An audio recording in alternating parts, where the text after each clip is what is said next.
Welcome back to day 44. Today, we're diving into a fascinating section of the Bible, Leviticus, specifically the offerings and rituals described in the first chapters. So let's start with the basics. What's the purpose behind these offerings? That's a great starting point. The offerings in Leviticus are essentially about maintaining a relationship with God. The Israelites had specific rules about how to offer sacrifices for different occasions. Whether it's for atonement, thanksgiving, or fellowship, each offering has a deeper spiritual significance. Right, and the offerings seem to cover a broad range: burnt offerings, meal offerings, peace offerings. But one thing that stands out to me is the detail in the sacrifices. The first chapter focuses on burnt offerings and the specifics about laying hands on the animal and offering a male without defect. What does all of this mean? Well, the idea of laying hands on the animal symbolizes transferring sin or guilt onto the animal, which would then die in place of the person. It's a physical act that symbolizes the connection between the offerer and the offering. As for the animal without defect, it's a symbol of purity and perfection, which is what God's people were expected to bring, something pure for the pure God. That's interesting. And I imagine the detail about how the priests sprinkle the blood on the altar or burn certain parts of the animal is just as significant. Absolutely. The blood symbolizes life and is central to the sacrificial system. The sprinkling of the blood on the altar signifies that the life of the animal is being offered to God. And the burning of the fat, whether it's the liver, kidneys, or other parts, represents the best and most valuable part of the offering. It's a way of giving God the best of what you have. It's amazing how ritualistic it all is. I can't help but notice how specific the details are, from where the animal is killed to how it's burned on the altar. And then we move on to meal offerings in chapter 2. It's interesting that these offerings don't involve animals. Instead, it's fine flour, oil, and frankincense. Why the change in material? That's a great observation. The meal offering is a more symbolic offering. While burnt offerings focus on atonement and the physical act of sacrifice, meal offerings reflect gratitude and devotion. The fine flour and oil represent the richness of God's blessings, and the frankincense was used to create a pleasing aroma, symbolizing how our offerings should be pleasing to God. The part about frankincense caught my attention. It's not something we usually think about when we think of offerings, but it's actually a pretty big part of this ritual. Yes, it's quite significant. Frankincense was a rare and valuable substance, so offering it in a sacrifice meant giving something precious. The smell it created was also considered a pleasant aroma, symbolizing the prayers and offerings of the people rising up to God. It wasn't just about the act itself, it was about the quality and sincerity of the offering.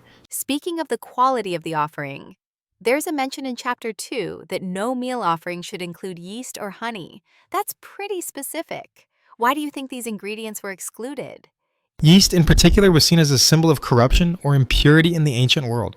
It's something that spreads and grows, often beyond control, so it wasn't suitable for offerings meant to be pure. As for honey, it's sweet, but it could be too indulgent.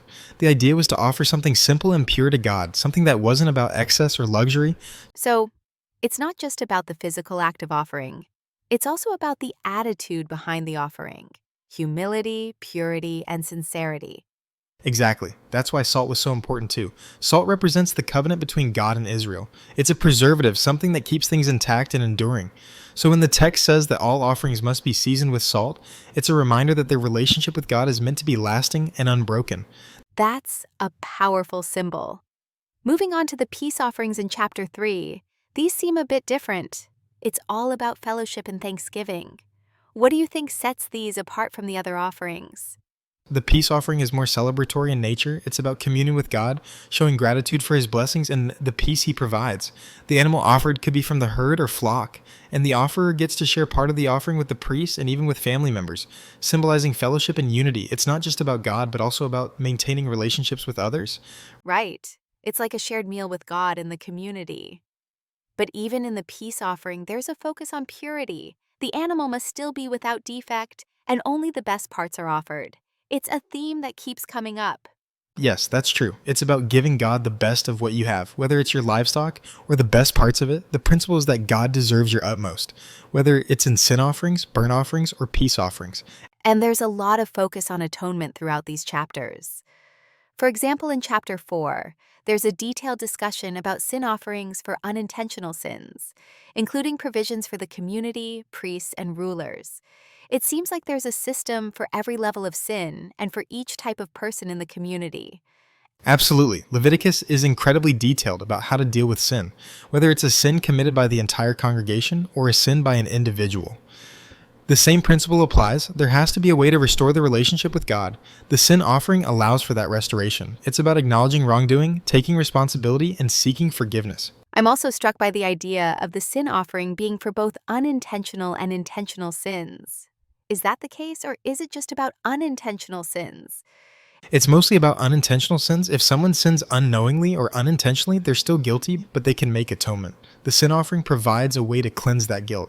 For intentional sins, the Bible lays out a different set of consequences, but the principle of seeking forgiveness remains the same. It's really a comprehensive system that addresses all kinds of human failure.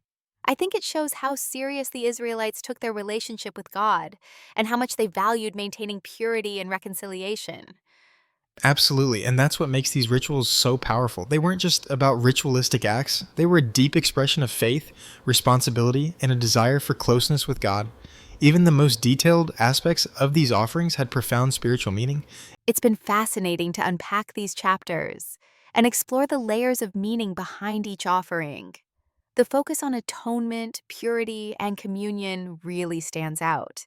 It really does. And even though these rituals aren't part of our practices today, the underlying principles of honoring God with the best of what we have, seeking forgiveness, and maintaining peace with others are timeless.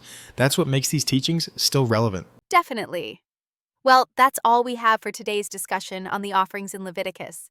Thanks for joining us, and we hope you found this deep dive into ancient rituals just as thought-provoking as we did. Thanks, everyone. Until next time, keep exploring, keep reflecting, and keep seeking. God bless.